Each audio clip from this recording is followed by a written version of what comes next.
Поштовани гледачи, добро вечер. Добро ни дојдовте во емисијата Здравјето е се. Добро знаете дека секоја среда ви даваме совети заедно со нашите гости, односно лекари специјалисти. Добро знаете и сведоци сме дека весниците, интернет страниците и телевизиските програми се преполни со разновидни диети, со чија помош вие брзо и трајно би ги намалиле непотребните килограми. Покрај диетите често се рекламираат и препарати во вид на таблети, капсули и чаеви, кои ефикасно во наводници ја намалуваат прекомерната тежина за брзо и кратко време. Меѓутоа, сите овие совети често можат да бидат неефикасни на долги патеки и понекогаш и опасни по животот. Експертите предупредуваат на предпазливост со диетите. На тема диети и колку се потребни истите, разговараме вечерва во емисијата Здравјето е се со доктор Александар Стоименов, општ лекар, инаку специјализант по интерна медицина и долгогодишен напреварувач во бодибилдинг. Добро вечер, докторе, добро не дојдовте во емисијата Здравјето е се. Добро вечер. Прво да ги поздравам сите гледачи на Канал 8 и да ви заблагодарам вам за можноста која ми ја давате да пробам да ги едуцирам девојките околу диетата. Така, ги кажеме девојките затоа што тие повеќе сакаат да разберат дали треба да држат диета, колку треба да држат диета, каква диета треба да применуваат. Но прво да објасниме што се подразбира под диета и колкава е потребата од истата. Прво вака. Значи зборот диета е всушност начин на исхрана. Сега нели ние македонците зборот диета малку го користиме во потесен смисол на зборот, односно кога кажеме диета, тоа ни ствара чувство на одвратност, нели на забрана на внесување на некои намирници. Обично кога ќе кажеме збор диета, нели на нешто кое што не е вкусно. Така да зборот диета всушност представа само начин на исхрана. Колку е потребна диетата? Прво треба луѓето да сватат дека начинот на исхрана, односно целокупниот животен стил е, да кажем, најбитен фактор во здравјето на индивидуата, така што, например, ние имаме луѓе кои што имаат генетски потенцијал за некаква болест, но со интелигентно испланиран животен стил, каде спаѓа нели исхраната, физичката активност и тука ќе го искористам зборот диетата, таа генетски, значи, предодреденост, која што може би има голем процент да развие некоја болест, се намалува на минимала. Односно, например, ако некој има предиспозиција да развие шекерен дијабет, со еден начин кој што би бил, например, 3 пати неделно физичка активност, не толку строга диета, ќе го објасниме и ова понатаму, али диета која што ќе биде избалансирана, ќе објасниме на кој начин, така да тој би ги намалил повеќе кратно шансите да заболи од болеста од која заболуваат неговите родители и предци. Така, значи некојаш е потребна диета, но ќе објасниме каква диета е потребна и зошто. Сведоци сме дека младите секојдневно држат диети, посебно девојчињата сакат да намалат во тежината, но кој е вашиот коментар? Дали телото страда и колку страда телото кога некој е на диета? Па прво морам да кажам дека обично луѓето почнуваат стрикно, значи тие почнуваат од понеделник или од први наредниот месец на диета. Ете така. Проблем е што, например, ако до неделата сме конзумирале брзи шекери, брза храна, многу масноти, значи пржењето е дел од нашата традиционална исхрана. Денеска ќе јадам, од утре сум на диета. Да. Кога вие нагло ќе го ставите организмот на диета, на условно кажано чиста исхрана, каде што, например, главни намирници би биле вареното, печеното, кои би го замениле, нели, брзото и прженото, вие му правите така наречен, сега тоа не е во прав смисол на зборот, но многу шокирате организмот. Што тоа значи? Тоа значи дека организмот со сите своји сили ќе се одбрани да се бори против ново настаната ситуација, затоа што ние ќе му кажеме дека треба да се пази затоа што му го кратиме калорискиот внес, така да тој прво ќе проба да ја задржи својата телесна течност и тоа е тоа што луѓето ги тера да кажат еве веќе недела дена сум на диета, немам никаков напредок, напротив имам кило 2+. Така да јас би советувал кога веќе го користиме зборот диета, првин, значи да има просечниот начин на живот треба да се слее во таа диета. Прво, секој кој планира да биде на диета, за почеток јас, значи како ги советувам моите оние кои што сакаат да се советуваат со мене, па и пациентите, значи прво го исфрламе белото брашно, ќе објасниме зошто, го заменуваме со црно. Тука доаѓаат во предвид црните стенини, доаѓаат во предвид, значи, интегрален леп. Добро е оризот, белиот ориз да го замениме со интегрален, или за почеток е добро да биде, например, 50-50 во проценти. Бел со интегрален, имаме интегралните стенини и сето она што се готви може да биде преготвено од интегрално брашно. Значи, тоа е еден од начините на кои што треба да се почне. Втора работа, последниот оброк од целиот ден да биде најздравиот оброк.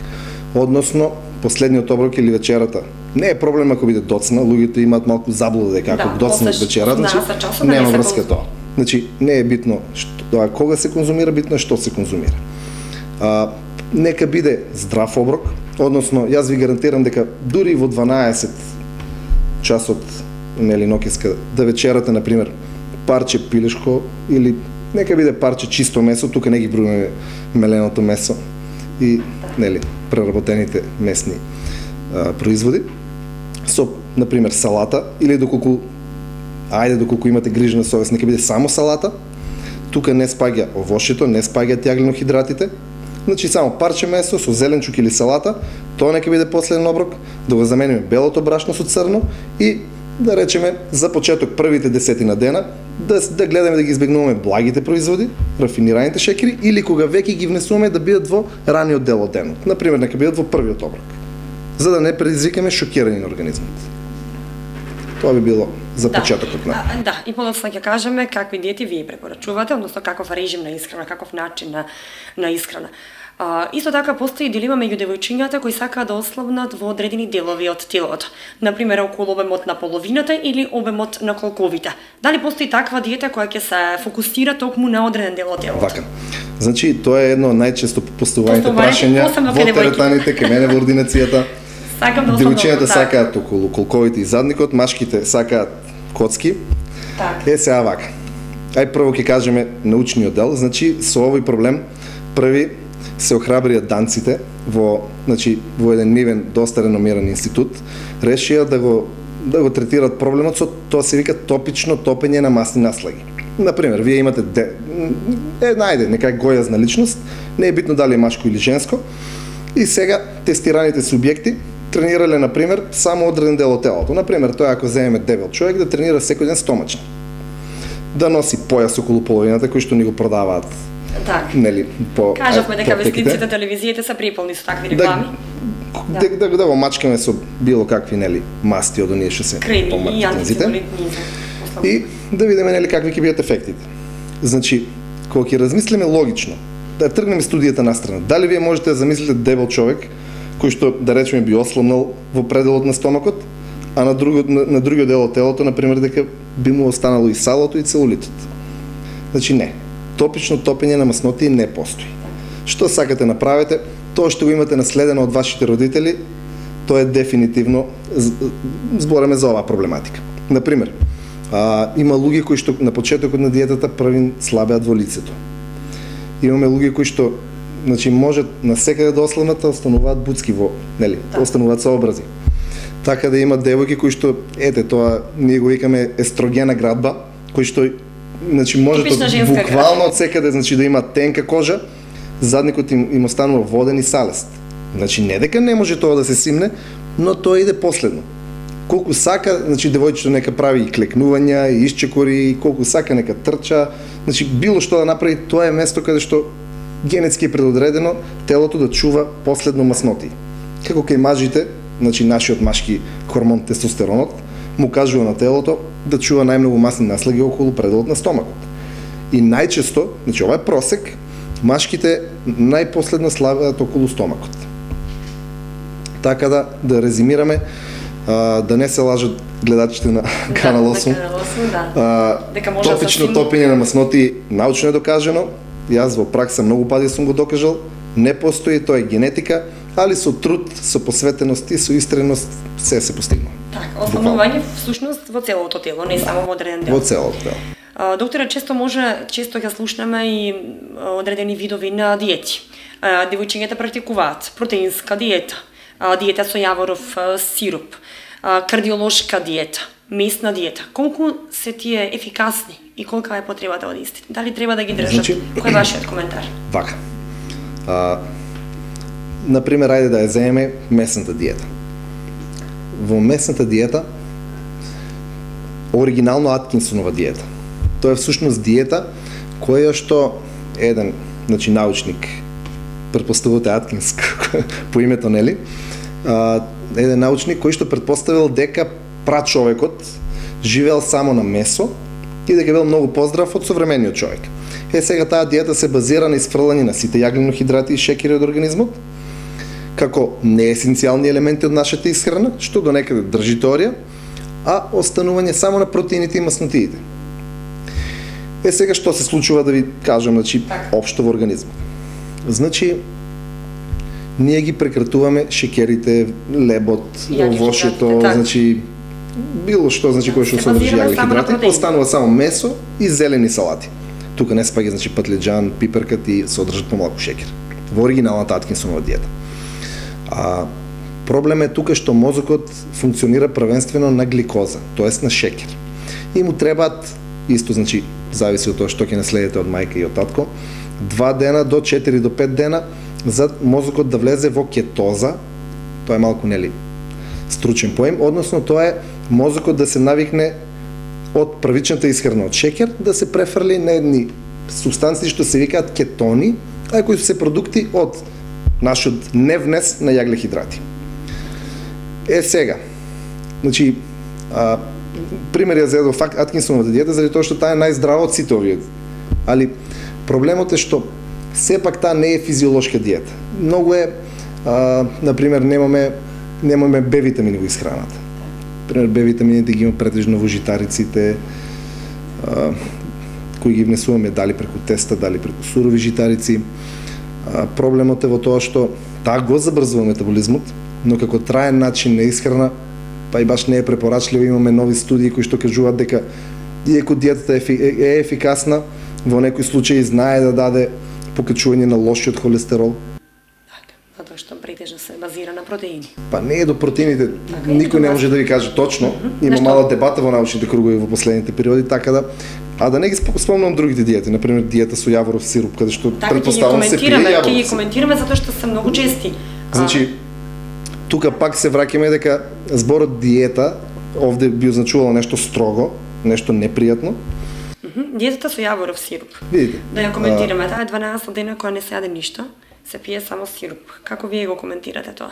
Буквално не се внесува ниту една храна. Прво, јас би кажал вака. Било кој што е адвокат на таква диета, било кој што е препорачува таква диета, би го викнал да седнеме заедно и да разговараме. Значи, таа ми е толку многу нелогична. Значи, за тие 12 дена, прво да кажеме нешто што е научно докажано.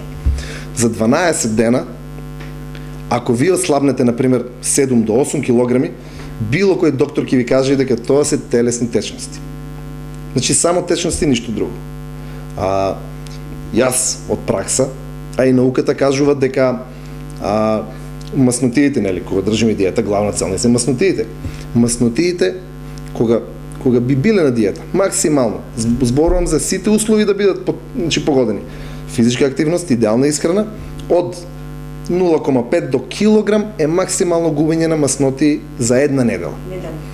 Ајде ги ставиме и овие 12 дена, 2 недели, значи вие идеално за 2 недели би изгубиле 2, ајде нека се и 3 кила.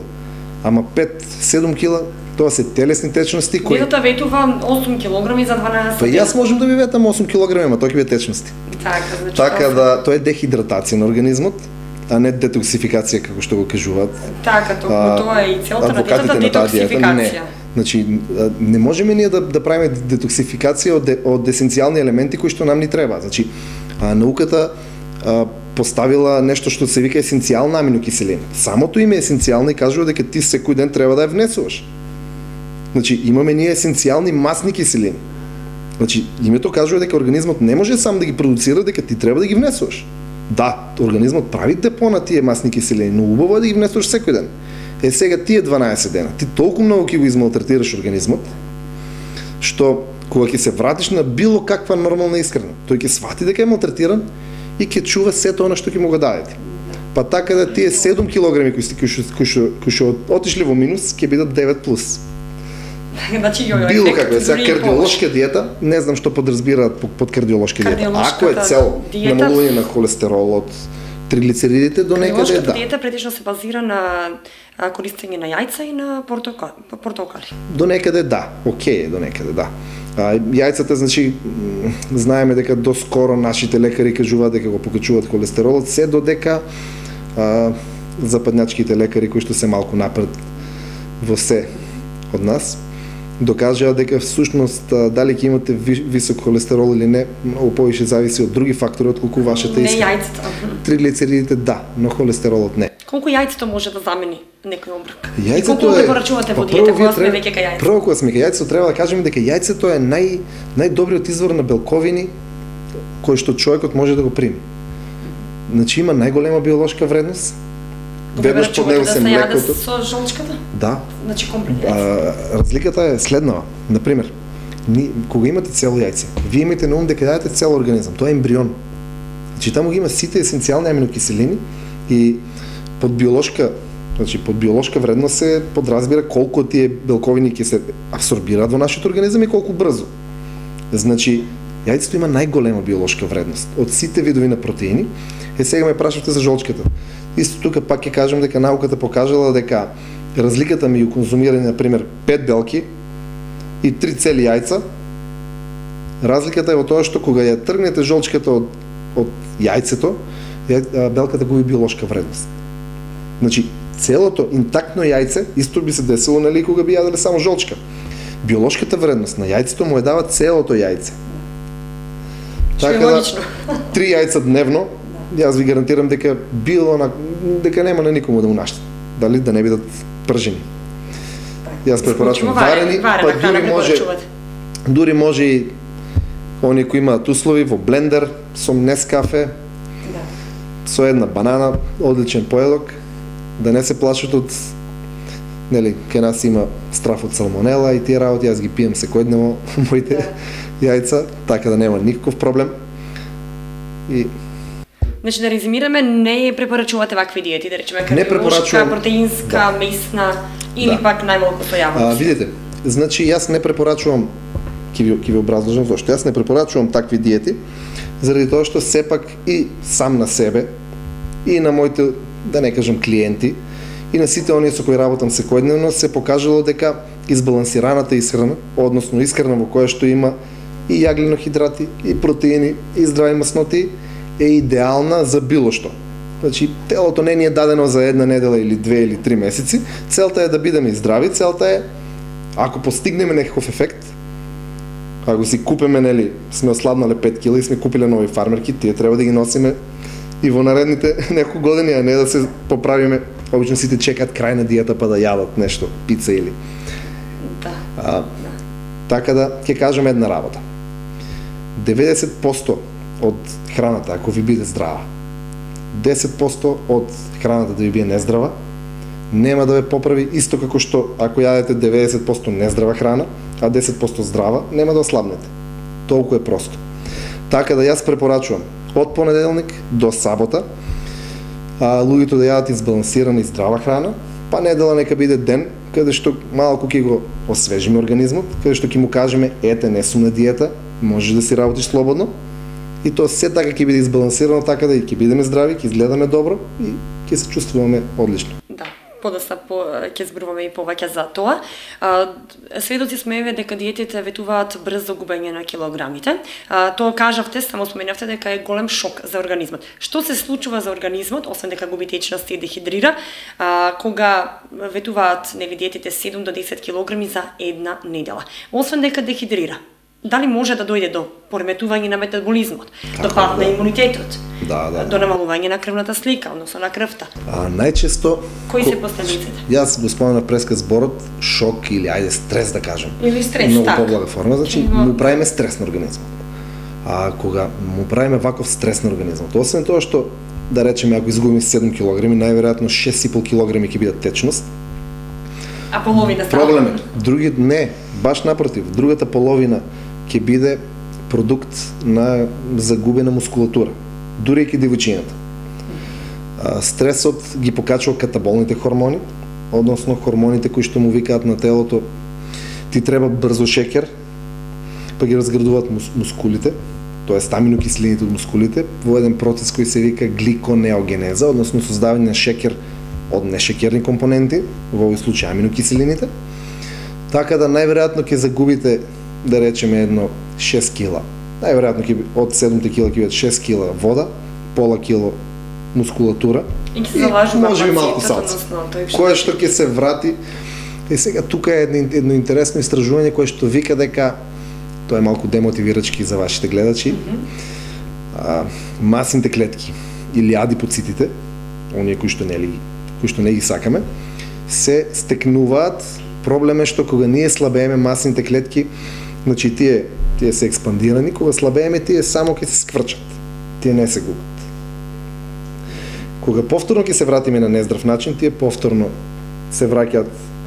И затоа го има тој јојо ефект. Има некои луѓе, нели, кога ќе видиме, има човек кој што премногу јаде, а нема, значи тој нема масни клетки. Тоест адипоцити. Или има многу малку или има брз метаболизам, да не навлегуваме во тие праша. Сакам да кажам, пак ми е целта да кажам дека кога еднаш ќе ги скврчиме тие клетки, треба целта да ни биде да останат или бар да не експандираат во толкава мера како што биле порано, односно да се продолжи со здрав начин на исхрана. Ќе кажеме и детално што е тоа. Така да... Кога рековте брз метаболизам, различен е метаболизмот кај сите луѓе, така ли? Затоа што некој ќе се поправи од многу малку храна, додека друг повеќе јаде, но има побрз метаболизам. Како вие го коментирате тоа? Дали кај секој луѓе, значи, сите луѓе е различно? Да, значи буквално кај секој човек е различно. Пак ќе кажам, тука ќе го искористам зборот генетика, тоа е нешто што се наследува од предците и кое што во најголем случај не може да се смени, но например, вие имате индивидуа со прилично спор метаболизам. Човек кој што, например, да речеме, нели, народски кажано и од вода се дебелее. Така велат луѓето, да. И водата се зафаќа. Да, кога имате таква личност, значи, земав една екстрема, што можеме да направиме? Да, тој, значи, факт е дека генетски има спор метаболизам. Тука нема дилема. Како можеме да го убрзаме?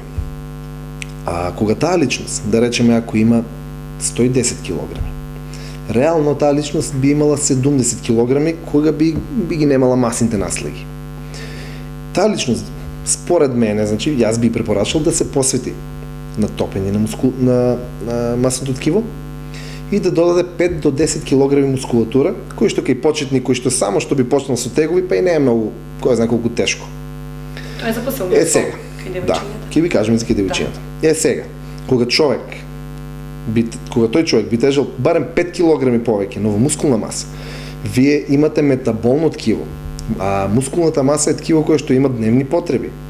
Значи, со самото тоа, калориите кои ги внесете во текот на денот, ќе бидат распоредени за 5 кг повеќе. Вие имате еден вагон работници повеќе. Така да, со физичка активност, со додавање на минимална мускулатура, со паметен приход кон животниот стил, може да се убрза метаболизмот. Има храна која го образува. Сега ки девојките најчесто не ќе да влезат во теретана, со зборовите не ќе да ми се познаваат мускули. Ејте така, да. Да, ќе ви кажем една работа. Прво, девојките, за жал или за благослов, го немаат во толкави мери нашиот машки хормон, го имаат малку колку да им го одржи либидото и за некои други функции, но го немаат до толкова мера да би можели да изградат некаква завидна мускулатура. Девојките кои што видите, јас ги разбирам, значи имате девојка која што цел живот не била активна, и кога ќе влезете во теретана, го имате она првото чувство кога ве болат мускулите, почнувате да ги осеќате мускулчињата кои што до вчера не сте ни знаеле дека постојат и си викате, замисли ако вежбам уште една недела, па 2-3 месеци ќе станам како они на телевизија, но не е така. Значи тоа е првичен одговор на телото кој што потоа се адаптира и не би имал никаков проблем. Девојките би требало да се бават и со анаеробна активност, тоест со тегови, тука не алудирам на големи тежини. Во секоја теретана мислам дека има веќе доволно колку толку стручни лица кои ќе им покажат на правилно изведување со средни килажи, и тоа е за секој индивидуално. А во исхраната? Исхрана, значи анаеробна активност тегови, аеробна активност, да има кардио, минимум 20 минути, доста е 3 пати неделно и 80% е исхраната. Така. За исхраната ќе зборуваме и подоцна. Знаеме и споменавме диети кои се базираат само на течности. Што се случува тука со, би рекла, стомакот, например? Колку страдаат цревата во тој случај? Тука има една интересна работа. Ние надпреварачите, значи сите кои што поминале подготовки за бодибилдинг надпревар или кои што имаат пријател, знаат дека ние последните неколку недели пиеме и до 15 литри течност на ден. Сега ќе ви кажам зошто го правиме тоа, како го правиме и што се случува во организмот. И тие што го правеле, а не знаат, ќе им кажам зошто го правеле.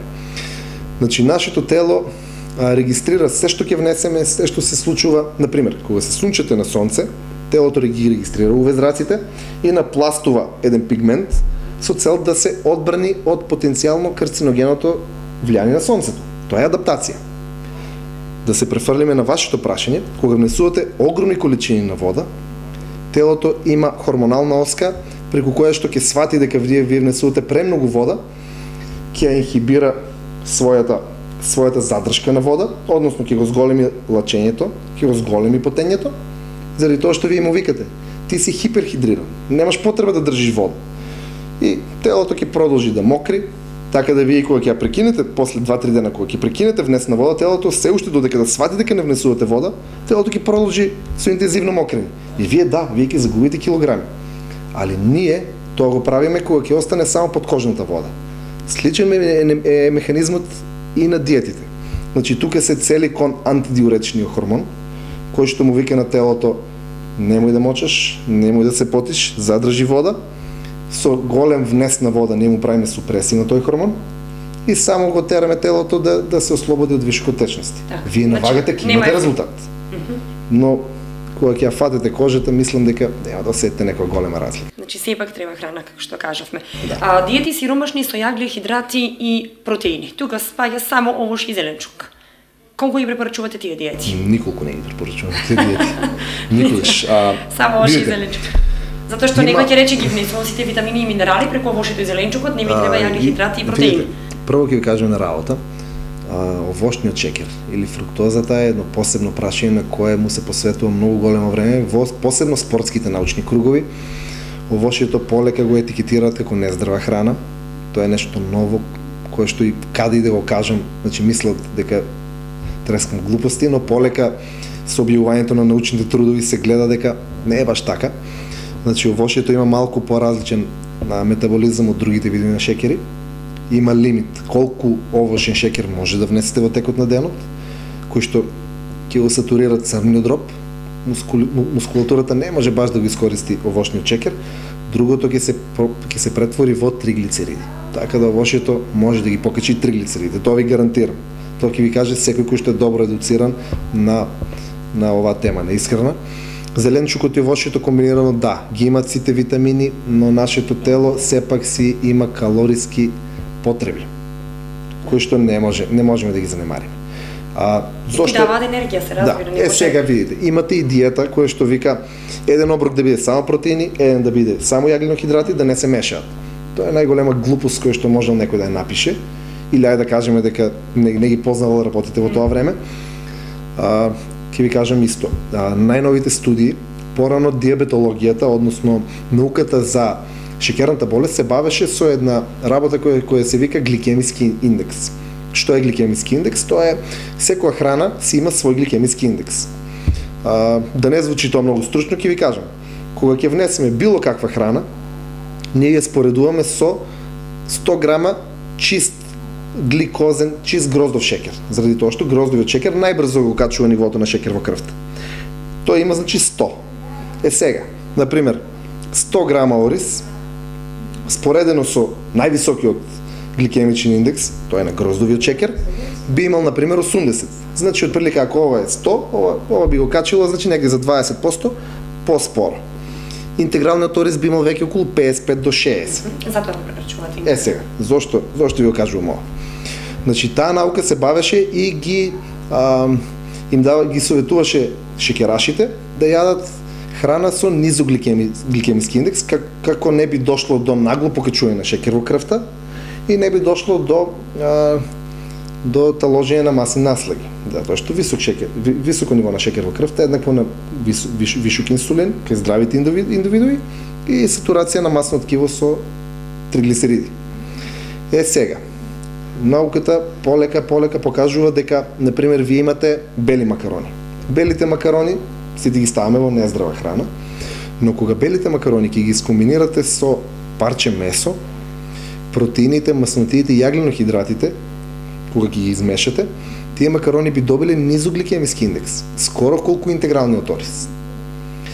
Така да се дошло до една научна студија каде што е научно докажало дека во одредени случаи сладоледот е поздрав од интегрален леп.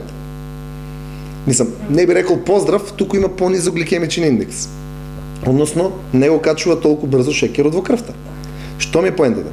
Најдобро е здравите намирници да се комбинираат заедно, затоа што синергистички ја прават подобра апсорбцијата на храната, но и не му прават шокови на организмот во смисол не окачуваат брзо нивото на шекер во крвта.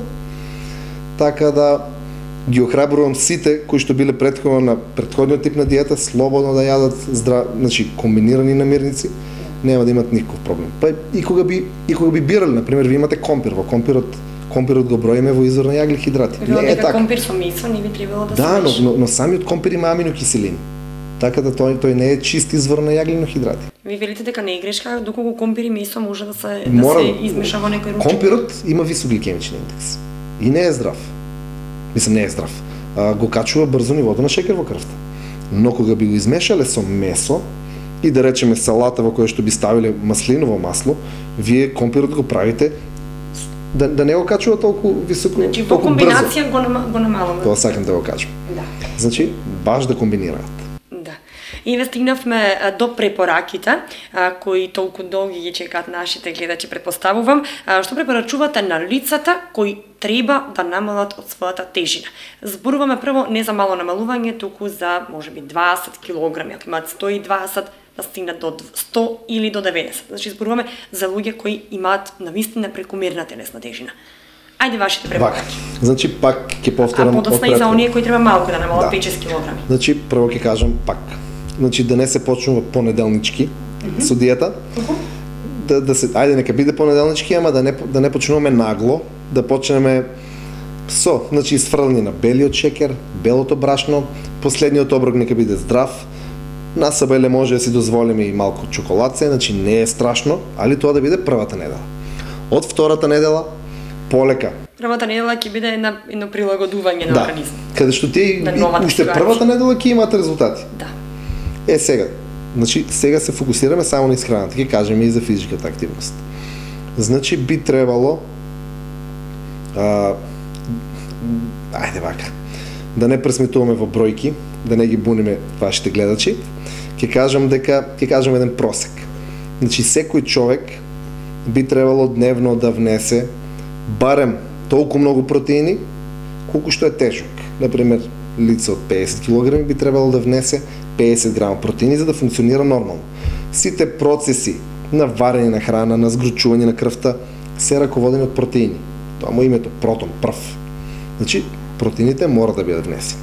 50 грама протеини, колку што тежи едно просечно девојче, кога би го тргнале маснотиите, нека и 60, е еднакво на 200 грама пилешко плюс едно јајце.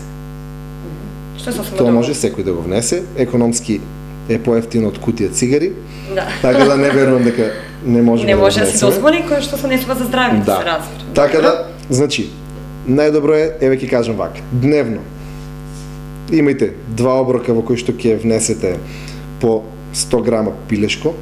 За вечера можете, ако сте личност која што има апетит, може и туна да си дозволите, плюс една конзерва, не е штетно. Нека и парче риба, нека биде 200 до 300 грама месо дневно, можете јајце 2, слободно да јадете салата и во првите 2 оброка од денот имајте, например на сабајле имајте житарици, може да бидат со немасен јогурт, а имајте интегрален ориз или имајте овес или имајте интегрални тестенини со вториот оброк, каде што ќе имате, например, парче риба, 100 грама пилешко, па вечерниот оброк нека биде само салата или салата парче месо и измеѓу можете да имате јаболко, може да имате некоја банана. Јаткастите плодови колку ги препорачувате? Јаткастите плодови содржат омега-3, омега-6, омега-9 есенцијални масни киселини, така да ако немате апетит, една рака дневно е отприлика околу нешто по 50 грама. Дали ќе се тоа лешници, дали ќе се ореви, дали ќе се бадеми, така. Бадеми. Сега 50 грама бадеми би имале околу 20-23-4 грама здрави масноти, така да е сосема доволно. Ако имате мерак, може и малце повеќе. Тоа е најдобро да биде во вечерниот оброк. Може да биде нека биде вечерен оброк рака бадеми со салата, нека биде рака бадеми со парче риба. Тоа го зборувате за оние кои треба да намалат 20 или 30 кг од својата тежина. Што се случува со оние кои 5-6 кг им не има фала да намалат? Ова го кажувам како еден начин на храна. Сега, оние кои што имаат многу да намалат,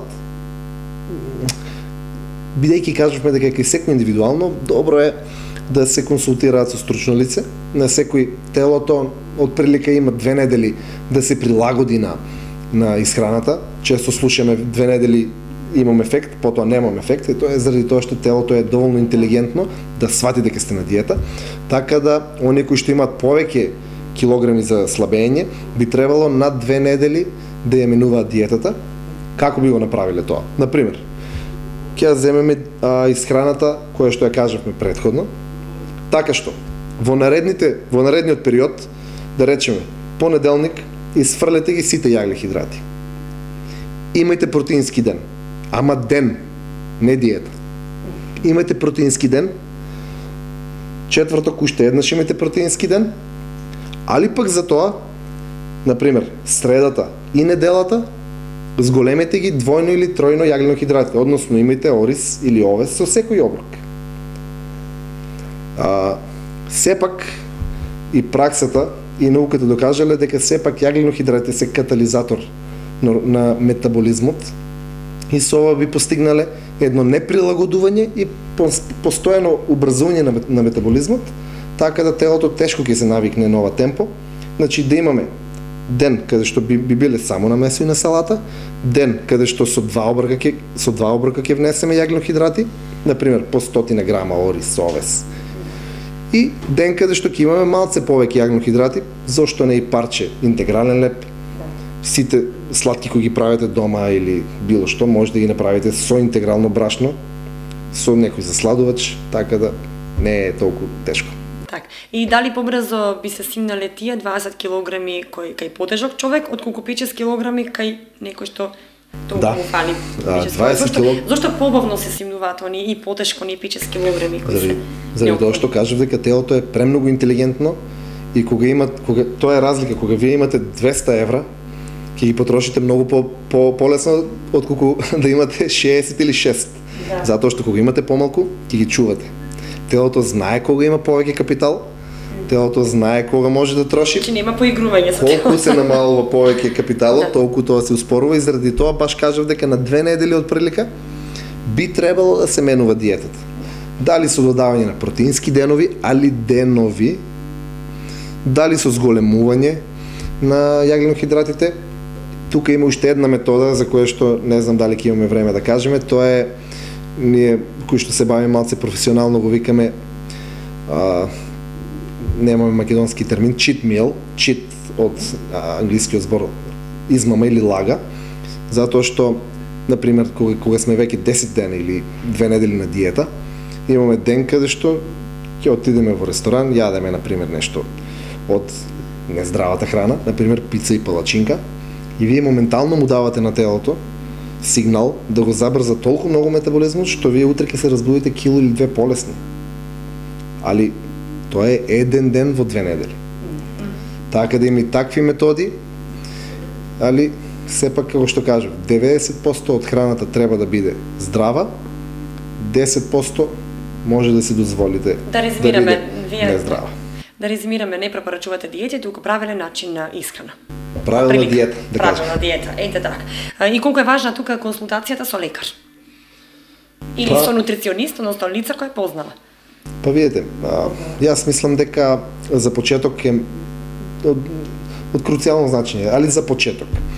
Треба секој кој што ќе проба да размисли на оваа тема, треба да знае дека никој не може да го знае вашето тело подобро од вас. Значи, инструкциите, почетната шема вие ќе ја добиете од мене, од некој лекар, од некој кој што има познавање од оваа тема, но како ви делува одреден вид на храна, ќе осетите самите. Така да, освен тоа што ќе го искористите периодот за слабење, треба да го користиме и за учење, односно студирање на нашето тело, нашиот метаболизам, така да вие ќе откриете дека кај некој човек кикиритките се многу подобро влијаат отколку оревите. Навидум тоа нема никаква врска, но кај многу луѓе има. Вие ќе имате, јас сум имал луѓе кои што дури патлиџан им смета во диетата. А има луѓе кои што, например, и со кило ориз дневно слабеат како да не го јадат воопшто. Значи, секој индивидуално. Значи, да посветиме време на студирање на нашиот метаболизам. Доктор, јас ќе се заблагодарам. Има уште многу да се зборува на тема диета, но тоа во наредната емисија. Фала многу. Продолжуваме со оваа тема, не е се кажано тука, но толку ни дозволува времето, јас ќе се заблагодарам што бевте гостин во нашата емисија. Се гледаме следниот понеделник на истата тема диета. Остануваме. Фала ви за можноста. Почитувани гледачи, тука ја завршуваме емисијата Здравјето е се. Разговаравме со доктор Александар Стоименов, општ лекар и на специјализација по интерна медицина. Се гледаме следниот понеделник, а ви до тогаш останете ми во добро здравје и слушајте ги советите на лекарите. Довидување.